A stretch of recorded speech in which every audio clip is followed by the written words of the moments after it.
धन्यवाद. ताते वरावडे यूट्यूब चॅनलमध्ये आपलं सहर्ष स्वागत, हार्दिक अभिनंदन. धन्यवाद.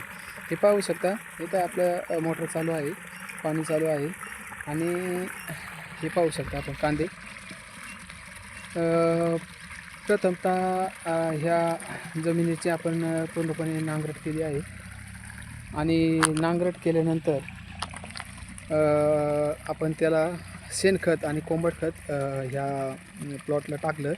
ट्रॅक्टरच्या सहाय्याने आपण सारा यंत्र मारून कांदा लागवड केली आहे. पाहू शकता आपण कांदा लागवड केली आहे आणि कांदा लागवड केल्यानंतर आपण आंबवण्याला प्रथमतः महादन हे खत टाकलं आहे आणि महादन ह्या खताने कांद्याला पाहू शकता आपण काळोखी आणि फुटवा असा छान झाला आहे. आणि त्यानंतर एक साधारणतः फवारणी केली आहे माव्यासाठी आणि पाहू शकता बघा, अशा पद्धतीने कांद्याने खालूनच पूर्णपणे चांगला फुटवा केला आहे. आणि प्रथमतः बुरशी असल्यामुळं आम्ही बुरशीनाशक पाण्यातून सोडला आहे आणि पांढरी मुळी वाढण्यासाठी पांढऱ्या मुळीचं पाण्यातून आपण औषध सोडलं आहे. हे पाहू शकता आपण, ड्रम आहे, त्या ड्रमामधून पाण्यातून औषध आपण कांद्याला सोडलं आहे. तर साधारणपणे ह्या कांद्याला आता 1 महिना झाला आहे. पहिला डोस देऊन हे चौथं पाणी आपण कांद्याला टाकत आहोत. तर पाहू शकता कांद्या जजमेंट कांदाचे नेहमी हे बघा, आत्ताच अशा पद्धतीने कांदा बनला आहे, मान बनले आहे. तर अजून कांद्याला कमीत कमी 2-2.5 महिने जाणार आहे. आणि पाहू शकता आपण पूर्णपणे पात अशी हिरवीगार आहे. अजिबात कोणत्याही प्रकारचा रोगाट नाही, काय नाही.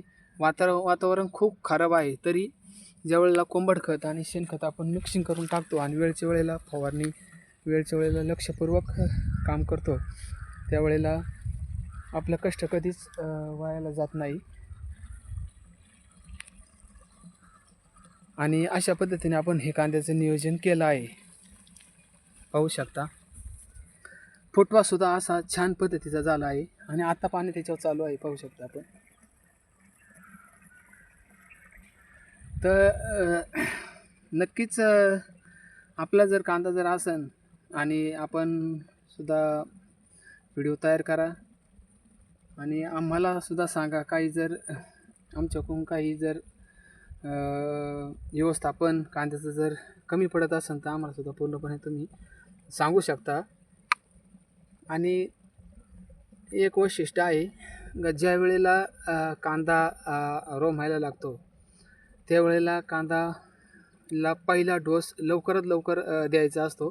कारण काही शेतकरी भांडवलाअभावी त्याच्याकडे दुर्लक्ष करतात आणि ज्या वेळेला कोणत्याही मालाला टायमिंगला पाणी आणि टायमिंगला खत जर असेल तो माल एकच नंबर येतो.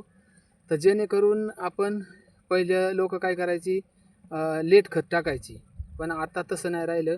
आता ज्या वेळेला आपण कांदा लागवड करतो आणि आंबवण्यालाच आपण खत मारायचं आहे. म्हणजे जेणेकरून पूर्णपणे काही दाणेदार खतं अशी असतात का शेवटपर्यंत कांदा निघेपर्यंत ती फुटत नाही, विरघळत नाही. त्यामुळं आपण लवकर डोस टाकल्यानंतर ती ना शेवटपर्यंत ज्या वेळेला कांदा पूर्णपणे फुगायला लागतो त्यावेळेला ती पूर्णपणे विरघळले असतात आणि ते कांद्याला मानवता रिझल्ट देतात. त्यामुळं कांद्याची साईज एकच नंबर होते. आणि कोणत्याही प्रकारात म्हणजे शेतकऱ्यांचं जे बजेट आहे त्या बजेटनुसार आपण कोणतं काम करायचं आहे. कारण कसं आपण टायमिंगला जर शेतीला मध्ये कोणताही माल जर केला तर त्या पूर्णपणे लक्षपूर्वक काम त्याचं करायचं आहे. टायमिंगला फवारणी, टायमिंगला खतं, टायमिंगला पाणी, पाण्यातून औषधं वेळच्या वेळेला सोडायचे आहे. तरच आपल्या शेतकऱ्यांना शेती ही परवडेबल असते. तर म्हणून शेतकऱ्यांना नम्र विनंती आहे की आपण वेळच्या वेळेला खत पाणी व्यवस्थापन करायचं आहे.